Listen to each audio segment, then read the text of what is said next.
पूरी दुनिया में आज इंडियन आर्मी का नाम है। इसी इंडियन आर्मी की एक ऐसी रेजिमेंट जिससे दुश्मनों काँप जाते हैं, उनके नाम सुनते ही उनके पसीने छूट जाते हैं, जो कि एक सिपाही, उस रेजिमेंट का एक सिपाही पूरे 100 दुश्मनों के बराबर है, जिसका नाम है गोरखा। गोरखा सिपाही ना ही सिर्फ अपनी खोखरी के कारण जाना जाता है, बल्कि उनके दृढ़ संकल्प, उनके देश के प्रति लगन जो वो समर्पित करते हैं, अपने देश के लिए पूरी जान समर्पित कर देते हैं और दुश्मनों से ऐसे लड़ते हैं जैसे कि खूंखार सिपाही हो।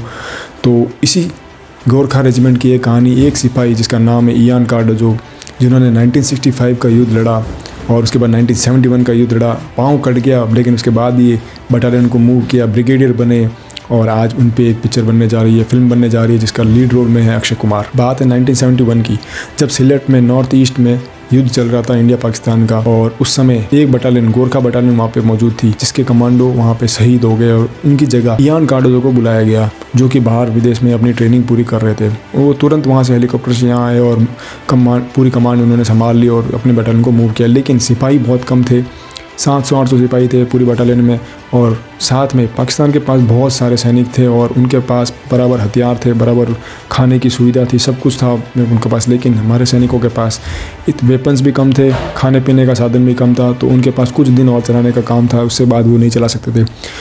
1-2 दिन बीते और उनके पास सारी चीज़ें ख़त्म होने लगी। उनको लगा कि अब तो सब चीज़ें ख़त्म हो जाएगी, हमको शायद पकड़ लिया जाएगा। तभी उनके पास एक आइडिया आया। इंडियन आर्मी ने एक अफवाह फैलाई कि भाई वहाँ पे उन्होंने पूरी अपनी इंडियन आर्मी बहुत सारी बटालियंस वहाँ पे तैनात कर ली है सिलेट में।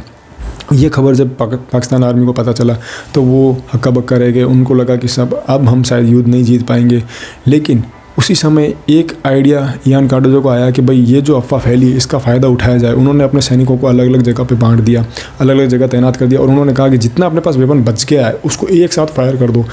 सामने वाली पार्टी को लगना चाहिए कि भाई यहाँ पे एक नहीं बटालियन, यहाँ पे बहुत सारी बटालियन आ गई और उनके पास पर्याप्त वेपन्स है।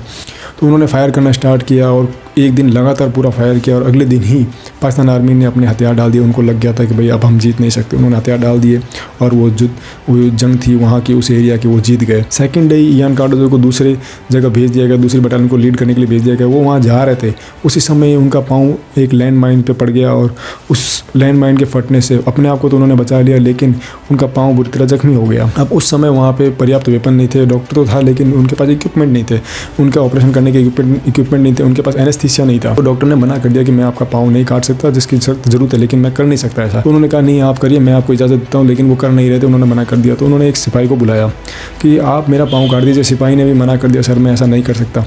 फिर उनके पास आइडिया आया कि यार पाँव तो काटना पड़ेगा, मेरे को देश के लिए तो काम करना है, लड़ना है मेरे को। तो उन्होंने अपना खुद का हथियार निकाला, जो हर गोरखा के पास रहता है, एक खुकरी रहती है, इतना चाकू होता है, उसने उन्होंने अपना खुकरी निकाली और उससे अपना पाँव काट दिया। काटने के बाद ब्लड इतना निकलने लग गया कि अब उसको रोक नहीं सकते थे, लेकिन उनके पास एक ऑप्शन था। उनके डॉक्टर ने एक ऑप्शन बताया कि आस पास में ही पाकिस्तान आर्मी का जो हॉस्पिटल है, वहाँ पे एक डॉक्टर से बात हुई है और वो आपका ऑपरेशन करने के लिए तैयार है।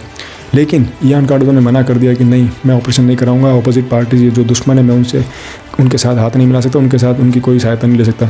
फिर भी डॉक्टरों ने उनको मना कर किसी ना किसी तरीके से मना लिया, लेकिन उन्होंने 2 शर्त रख दी उनके सामने कि मैं वहाँ चला तो जाऊँगा, लेकिन वहाँ पे जाने के बाद मेरे अंदर जो ब्लड डाला जाएगा वो पाकिस्तान की जनता या फिर उनका कोई आदमी का नहीं होना चाहिए, या फिर पाकिस्तान आर्मी का नहीं होना चाहिए। उनकी वो शर्त मान ली गई। और दूसरी शर्त उन्होंने कहा जब मेरा ऑपरेशन हो रहा हो तब मेरे साथ में मेरे कमांडर होने चाहिए, वो भी उनकी शर्त मान ली गई और उनका ऑपरेशन सक्सेसफुल हुआ। उसके बाद वो पुणे आ गए। पुणे आने के बाद उन्होंने अपना बाकी का ऑपरेशन, बाकी जो भी सर्जरी थी वो करवाई और उसके बाद उनको एक नकली पाँव लगा दिया गया। अब उन्हें कह दिया गया कि भाई आप बैक ऑफिस का काम संभाले, आप फाइट नहीं कर सकते, बटालियन को लीड नहीं कर सकते। तो उन्होंने मना कर दिया कि नहीं, मैं अभी भी फाइट कर सकता हूँ, मेरे अंदर वो कैपेबिलिटी है, मैं आगे जाऊँगा और काम करूँगा। तब उन्हें एक ऑप्शन दिया गया कि आप हमारे 7 बेस्ट सोल्जर को कम्पीट करके दिखाइए, अगर आप उनको कम्पीट कर देते हैं तो आपको हम वापस से जो बटालियन लीड करने के लिए आगे रखेंगे। उन्होंने उन 7 सोल्जर्स के साथ में पूरी तरीके से दौड़ भी करी, पहाड़ पे भी चढ़े, सब कुछ किया, बर्फीली एरिया में सब सारे टेस्ट पार कर दिया और सब में वो टॉप आए। उन्होंने साबित कर दिया कि सिर्फ पाँव कटने से ही गोरखा सिपाही, एक इंडियन आर्मी सोल्जर खत्म नहीं हो सकता, उसके अंदर जो जज्बा है वो वैसा का वैसा बना रहता है। उसके बाद वो ब्रिगेडियर बने और 1993 तक उन्होंने अपनी सर्विस दी पूरे और इंडियन आर्मी में, और उसके बाद वो रिटायर हो गए, आज दिल्ली में सेटल है। तो कहते हैं ना कि एक